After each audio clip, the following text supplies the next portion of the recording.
Sveiki visi, su jumis sveikinuosi aš, Lietuvos Šaulių studentų korporacijos SAJE kandidatė Viltė Novikovaitė ir čia tinklalaidė Pilietiškumo pulsu, kurioje kalbame apie šauliškumą, pilietiškumą bei visuomenės visokiojopą pasirengimą ginti valstybę. Šiandien nusprendėme pažvelgti į tai, kaip mūsų valstybė, šauliai bei visuomenė yra pasirengusi pritaikyti dirbtinį intelektą karo pramonėje, pilietinės visuomenės rengime. Ir su mumis įmonės YAI dirbtinio intelekto analitikas Rokas Stankevičius. Sveiki, Rokai. Sveiki. Tai papasakokite apie tai, ką jūs veikiate su YAI komanda ir kaip jūs susikūrėte.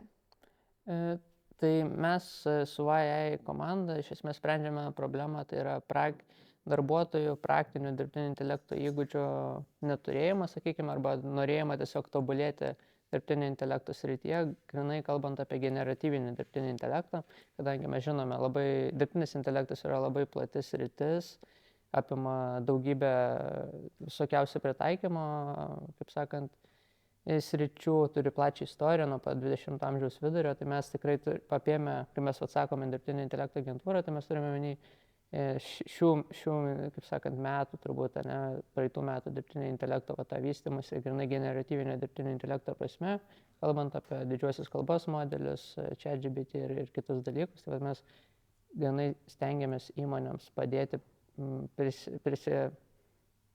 mes stengiamės įmonėms tiesiog susidraugauti su šitais dirbtinio intelekto įrankiais, kad jie galėtų didinti savo produktyvumą, kelti kokybės standartą, daryti daugiau užduočių greičiau ir efektyviau iš esmės. Kokie pagrindiniai toolsai šiuo metu yra apmokami kitoms įmonėms ar organizacijoms? Tai mūsų šiuo metu tiesiog yra ChatGPT, daugiausiai apie jį kalbame ir tai tikrai mes kalbame ne veltui, nes jis yra iš esmės kol kas galingiausias kalbos modelis, kalba būtent apie 4 versiją arba mokamą versiją, kuri yra visiems prieinama už $20.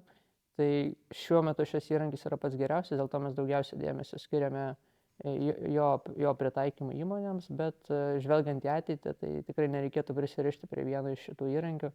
Tiesiog reikia turbūt įgyti tas fundamentalias žinias ir visose kalbos modelėse tai jas galėsi pritaikyti. Ar tai būtų Google Bardas arba Microsoft Copilotas ir panašiai. Tai čia aišku mes kalbame apie tokius fundamentalius įrankius.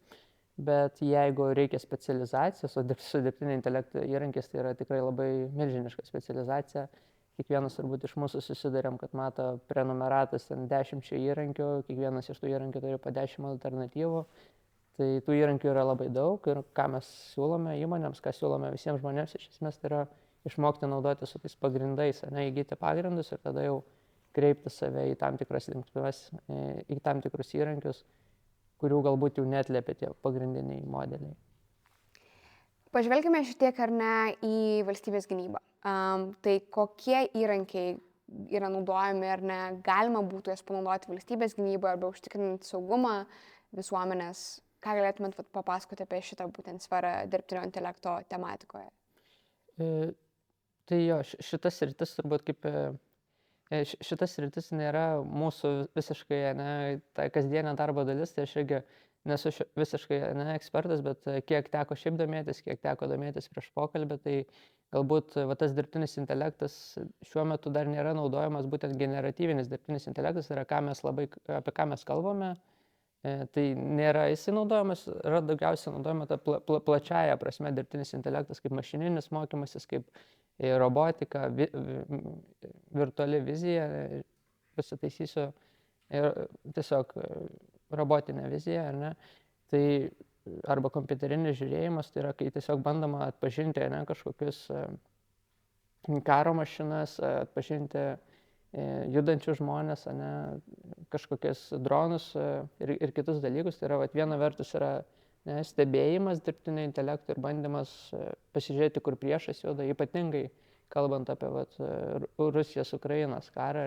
Šiaip šis karas turbūt yra toks pirmasis dirbtinio intelekto, galima sakyti, karas, kur labai plačiai įvairiuose srityse naudojamas dirbtinis intelektas. Tai viena vertus tiesiog tiek puolime, tiek gynyboje, stebint priešą, turbūt čia yra vienas iš faktorių, kur tas dirbtinis intelektas naudojamas. Antras ir turbūt nemažiau svarbus, tai yra tiesiog milžiniškoji duomenų analizėje. Kas yra karas arba tiesiog gynyba, tai yra greitas sprendimų priėmimas. Ir mes visi žinome, kad žmogaus intelektas, žmogaus protas yra gana, turi ribas, ne, ribotas. Tai nei čia blogai, nei gerai, tiesiog taip yra, ne. Ir kai ką daro dirbtinis intelektas, ar tai būtų verslas, ar karas, ar gynyba, tai yra tiesiog suteikiamos galimybės viską atlikti greičiau, sparčiau, ar ne. Ir jeigu tai mes turime tam gerus įrankius, tam tikras žinias, mes galime visą tai daryti geriau.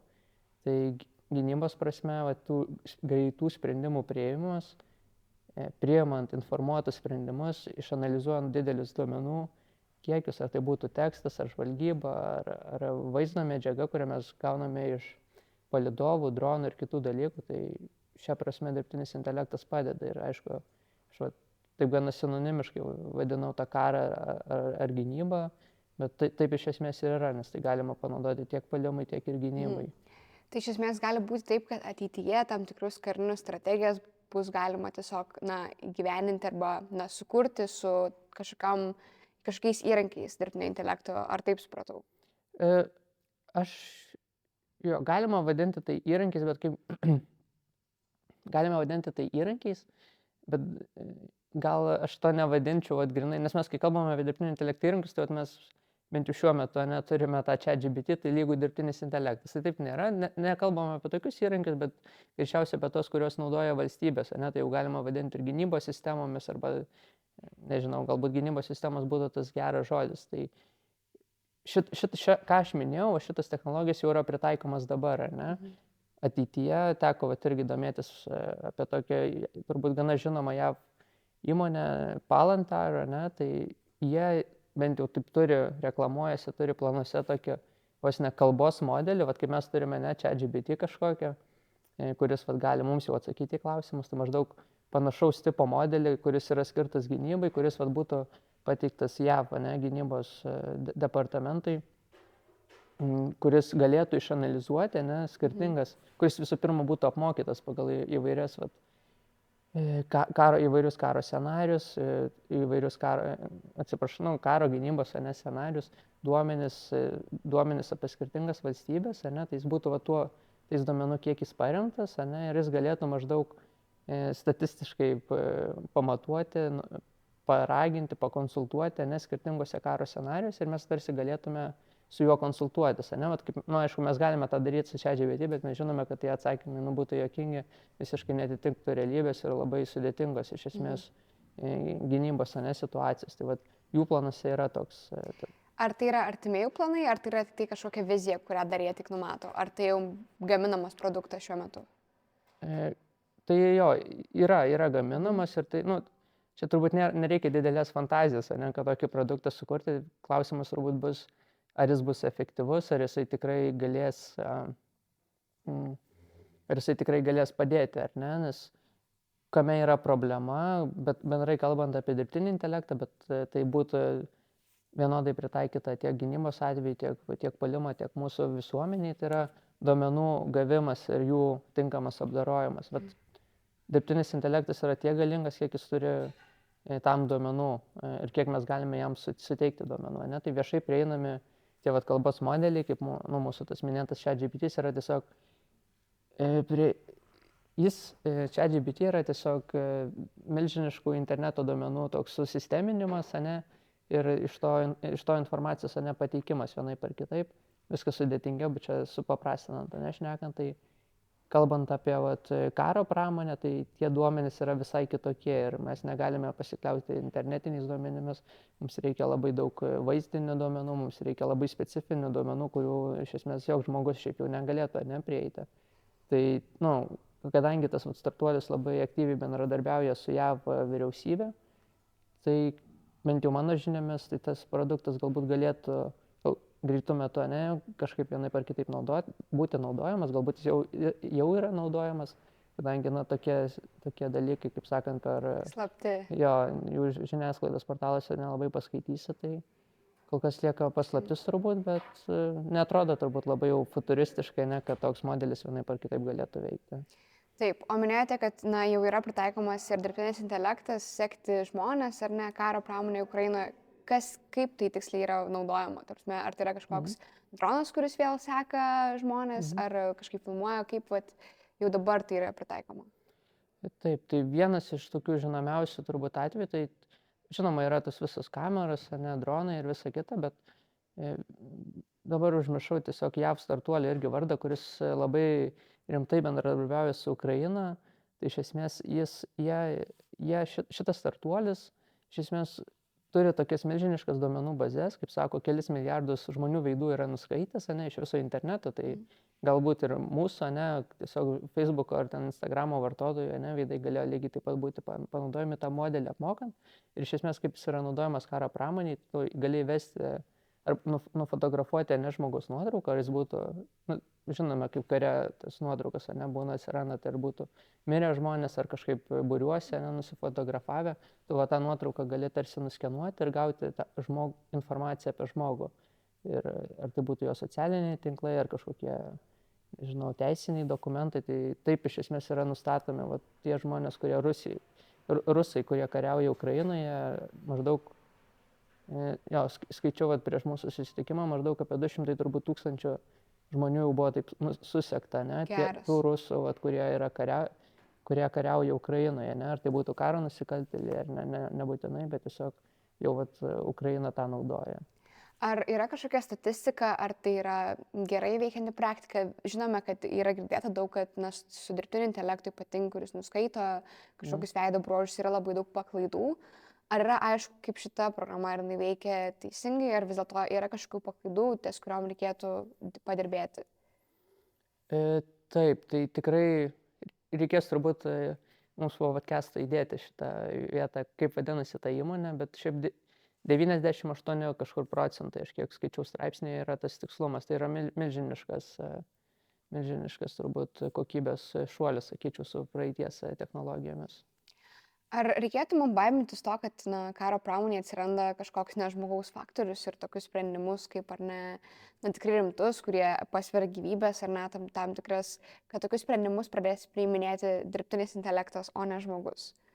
Ar to reikėtų baimintis mums? Taip, turbūt reikėtų baimintis, nes manau, kiek teko irgi domėtis, šiaip klausyti daug protingesnių žmonių už mane patį, tai kuo mūsų apskritai, ne, karas arba gynyba, ne, laiko perspektyvoje vis mažiau žmogaus indėlio iš esmės reikia, ne, ir tai turbūt labai koreliuoja su, kaip sakant, piliečių ir visų kitų žmonių žalomis, nukentėjimais, nes mes stebime, kad kare miršta vis daugiau žmonių, kurie iš esmės nekariauja, yra tiesiog civiliai. Ne? Tai su dirbtiniu intelektu ir su dar daug didesniu technologijų šuoliu, tas turbūt situacija galėtų būti dar didesnė, kadangi žmogus mato, vienaip ar kitaip, žmogus mato žmogų, ne kitame.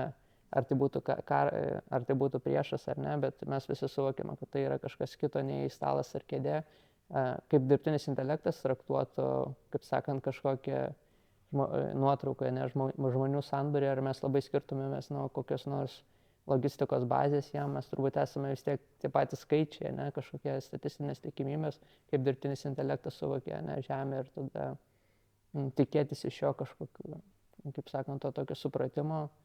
Turbūt nereikėtų. Ką mes apskritai kalbame apie dirbtinį intelektą ir kur jisai eina, ne, tai labai daug žmonių sako, kad dirbtinis intelektas bus galingas arba pasieks žmogaus gebėjimus tuomet, kai jis supras, kad pats yra dirbtinis intelektas, ne, kad jis toks egzistuoja angliškai. Tiesiog, pasitaisysiu, dirbtinis intelektas juda link bendrinio dirbtinio intelekto idėjas, galbūt teko girdėti, Artificial General Intelligence yra tokia stadija, kai iš esmės dirbtinis intelektas galėtų būti prilyginamas žmogui. Ne? Šiandien dirbtinis intelektas mus jau kai kur lenkia, kai kuriuose užduotyse, čia vis tiek paėmus vidurkį žmogus yra, kaip sakant, dar galingesnis. Ne? Kai tas dirbtinis intelektas pasieks jau žmogaus gebėjimų lygį, tai jis viena vertus turės būti vienaip ar kitaip protingesnis už mus, kita vertus jis turėtų po truputį suprasti, kad jis jau yra kažkas kito, ne, kad jis egzistuoja, nes dabar jisai tiesiog yra užduočių darytojas, bet kai jis turės tą supratingumą, galbūt situacija keisis. Ar yra kažkokių dabar jau pradama kurti reguliacijų, kurios padėtų to išvengti ateityje, užkirsti kelią būtent tam užvaldymui ir ne kas turėtų sureguliuoti tą dirbtinį intelektą įvairiose pramonėse, kalbant galbūt karo pramonė ar kita. Jo, tai žinoma, turbūt, Europos Sąjunga mėgsta viską reguliuoti, tai greičiausiai mes čia irgi būsime pirmieji, bet šiaip žvelgiant į globalų lygmenį, žvelgiant į situaciją, į skirtingas kultūras, į skirtingas valstybės ir jų interesus, kai mes turime tą aiškę perskyrą tarp Jungtinių Amerikos valstijų, Kinijos, Rusijos, tikėtis iš pastarųjų, kad jos pradės kažkaip reguliuoti ir nusileisti, kažkaip susimažinti savo karinius pajėgumus, turbūt nevertėtų. Ir akivaizdu, kad Jungtinės Amerikos valstijos lygiai taip pat to neplanuos ir nenorės prarasti to konkurencinio pranašumo. Tai turbūt tikėtis sunku, ar ne, kažkokių tokių bendrų reguliacijų, bent jau šiuo metu, kai mes vystome technologiją, ar ne, čia tikrai reikia neapsigauti, turbūt, kad mes labai jau žinome, kas yra dirbtinis intelektas arba kuo jis galės būti po 5 metų, ne, jeigu mes, nežinau, prieš 5 metus būtume pasakę, kad bus kažkoks ten ChatGPT, ne prieš 5-10, jau prieš 5 buvo ChatGPT, vienokie ir kokie prototipai, prieš 10 metų nieko nebuvo galima nuspėti, ne ką mes turime šiandien. Tai kas bus po 5-10 metų dabar, ypač karo pramonė, kuri yra labai užslaptinta, kuri yra iš esmės riboto prieinamumo, turbūt tikėtis labai sunku, bet reguliacija, vienokia ir kitokia bus bendrai, bet kaip jinai paveiks karo pramonę, čia turbūt sunku prognozuoti. O jeigu jums leistume pafantazuoti arba tokį hipotetinį pasaulį pagalvoti, kaip po 10-15 metų, kokios galėtų būti grėsmės iš tam tikrų priešiškų valstybių mums, panaudojant tą dirbtinį intelektą, ką jūs pasakytumėt, ko galbūt mes galėtume pafantazuoti, kokios galėtų būti grėsmės po 10 metų iš priešiškų valstybių, jeigu jos pasitelktų dirbtinį intelektą ir jį išvystytų kažkaip į vieną ar kitą kryptimį. Jo, tai čia turbūt tinka posakis irgi, kas girdėjau, apie peilį, kuris gali nudurti ir kurį gali sviestą ant duonos užtepti, tai čia turbūt su dirbtiniu intelektu yra taip pat, nes mes galime labai gerai dirbti, greitai priimti informaciją, bet lygiai taip pat ją būtų galima panaudoti ir priešiškiams tikslams, tai čia turbūt tos labai didelės skirties nėra tarp to, ar gynybai, ar puolimai, ar laisvalaikiui, ar savisaugai, ar ne. Ir ką mes kalbame dabar, tai yra iš esmės apie tokias autonomiškai veikiančias mašinas, kurios gali būti labai protingos ir labai galingos, niekada nepavargti, nesiskūsti ir neišsijungti, ar ne. Tai ar tai būtų kalbėtume apie tos dronus, ar ne, kurie jau šiandien yra sparčiai pritaikomi, ar kažkokie ginklai, ar miniatiūriniai, į delną telpantis robotai, kurie gali nuskristi ir padaryti daug žalos, nuskenuoti, atpažinti veidus, kaip jau yra dabar, ta pati Kinijos visuomenė, kiekvieną žmogų tu gali nuskenuoti, susekti, tai karo pramonė, tu gali surasti visų kažkokių sprendimų priėmėjimo, artimuosius, juos pačius susekti, viską išsiaiškinti apie juos, nežinau, tie patys pokalbių robotai vienaip ar kitaip, kur tu gali konsultuotis, tiesiog gauti absoliučiai visą informaciją, kuri iki šiol buvo prieinama žmogui, roboto, kuris tą turi savo, sakykime, galvoje ir gali priimti sprendimus. Taip pat labai dažnai visuomenė kalbame apie tą deepfake, giluminės klastotes ir iš esmės visuomenės tokie. Tai čia jau yra toks propagandos ar ne, didžiulis irgi grėsmė atsiranda. Taip, visiškai. Mes kalbame apie tai jau vis daugiau ir nežinau, vėlgi Ukrainos pirmasis karo dienas ir tas Zelenskio, kaip sakant, feikinis, raginamas įstoti ir nekovoti. Tai yra, aišku, labai primityvus pavyzdys 22 metais, bet kaip bus 32 metais, nes čia jau kitas klausimas ir iki ko mes nueisime. Jau dabar pasirodo vis daugiau tas technologijos, iš esmės kiekvieną mėnesį labai sparčiai žengia į priekį. Tai irgi politinėse kampanijose jau yra išnaudojamas tas irgi labai sparčiai. Taip, tai dabar ir Blue and Yellow yra sukūrę su dirbtiniu intelektu tą hipotetinę, ar ne, kad ir kampaniją, kur, ar ne, Putinas ten sėdi kalėjime kartu su ten kitais politikais Rusijos. Tai čia ir komunikacijai naudojama, ir propagandai, tai yra ir gerų, ir blogų tokių, ar ne, pusių to dirbtinio intelekto, ką tu gali su juo sukurti ir kaip tu gali tą vaizdinį pakreipti vieną ir kitą, ar ne, manipulacinę kryptimi. Bet kalbant, galbūt pabaigai, ką dabar jaunas žmogus, ar ne, ar tai būtų šaulys, ar tai būtų galbūt studentas, kokius įgūdžius turėtų šiuo metu ugdyti, tam, kad pasirengtų tai dirbtinio intelekto erai. Ir ar tai būtų, jeigu tai šauliai, tai kariniai erai, o jeigu šiaip studentas, tai tiesiog kaip jis galėtų pasirengti tam, kas jo laukia po to 10 metų. Jo, tai geras klausimas, aišku, čia tokio vieno turbūt sėkmės recepto nėra ir ko paklaustume, skirtingų specialistų paklaustume, turbūt gautumėt gana varijuojančius atsakymus. Aš sakyčiau, kad mes turbūt turime suvokti, jog greitu metu gyvensime pasaulyje, jau galbūt dabar gyvename pasaulyje, kuriame tiesiog grynas informacijos turėjimas arba disponavimas, jie jau nėra joks išskirtinumas. Ar ne? Jeigu mes, nežinau, dar prieš 100 arba mažiau metų vertiname grynas žinias, ar ne, tiesiog turėjimą tam tikros informacijos kiekį, sėdime skaitykloje, tai kuo daugiau knygų perskaitytų, tas kažkuo išskirtinesnis vienoje ar kitoje srityje. Tai turbūt mes pamažu judame link to, kad ta informacija iš esmės nėra rodiklis ir turbūt tą reikia turėti omenyje ir ką tai reiškia, kad mes turbūt turime tos ugdyti fundamentalius įgūdžius, tai yra kritinį mąstymą, gebėjimą paklausti, gebėjimą diskutuoti, išklausyti ar priešiškos nuomonės, ar palaikančios nuomonės asmenis. Ir tiesiog nuolatinį norą turi gebėti mokytis, ar ne, ir prisitaikyti prie skirtingo situacijų, ne? Nes mes gyvename pasaulyje, kuris yra iš esmės pats greičiausias, ar ne? Bent jau mes taip labai mėgstame nesakyti, galbūt tai nebūtinai yra tiesa, bet... O ar mokame paklausti klausimus dirbtinio intelekto? Tai galima daryti. Tai galima daryti ir kariniai pramoniai naudojant, ir pilietiškumą skatinant, ar ne, ir šiaip kasdienį gyvenimą, naudoti tą patį Church, GDP ir klausti klausimų. Ar mokame kaip visuomenė tai padaryti? Užklausti tinkamų klausimų. Na, kaip mes šiek tiek tenka susidurti su žmonėmis, kurie stengiasi tą padaryti, tai galbūt dar tai yra įgūdis, kurį turėtume įgyti iš esmės. Ir tai nėra nieko keista, turbūt technologija, nes šitą patį mes kalbame apie metus, tai nuo kalbėjimo iki tikrų darbų dar pereiti turbūt trūksta to, kad ir tų pačių metų, ar ne, bet kol kas, žinoma, priklauso visiškai nuo situacijos vertinimo, kaip tu, ką reiškia, ar užtenka tiesiog naudotis, ar šiek tiek tam giliau, ar ne, daugiau nerti, tai turbūt vieno atsakymo nėra. Šiaip sakyčiau, visi bent jau suprantame, kad reikia to nenorėti, tai jau yra turbūt gera pradžia, kaip mums sekasi, tai turbūt dar sunku vertinti. Įgūdžių kol kas, sakyčiau, šiek tiek trūksta, ar ne, bet tas tobulėjimas turbūt, čia nėra raketų mokslas, ar ne, mes patys, kaip galima greičiausiai išmokti, tiesiog paskirti šiek tiek laiko ir paskirti praktikos, ar ne, pasidomėti ar internete esančiais šaltiniais viešai prieinamas nemokamai, tai kas yra gerai, kad tiesiog žinojimas tikrai nėra kažkaip mūsų apribotas, ar ne, mes tiesiog reikia paskirti to laiko, ar ne, atsisakyti galbūt kažkokių situacijų, kur...